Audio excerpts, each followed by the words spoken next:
నేను అంటుంది మీరు ఎలాగ 24 lakhs కట్టాలి ఇప్పుడు కూడా మీరు ఏ రోజైనా మీరు కట్టకపోయినా అమ్మ మీరు కట్టలేదని ఎప్పుడు మీకు ఫోన్ చేయలేదు.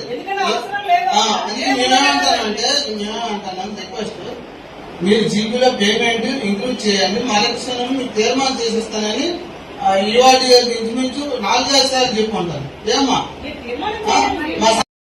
మీరు మాకు పంచాయతీ కట్టవలసిన నిధులు అనేవి మీ దగ్గర నుంచి 24 lakhs వస్తుంది. 5 మంది చెప్పామంటే అమ్మ అదే నేను అంటుంది అంతే, మీ దగ్గర నుంచి వస్తుంది కాబట్టి మీరు అకౌంట్ చేయండి అమ్మా, మరొకసారి నేను తీర్మానం చేసిస్తాను. అది వర్క్ అనేది మీరు చేయాలి, మీరు చేయాలి, ఎవరు చేయాలి.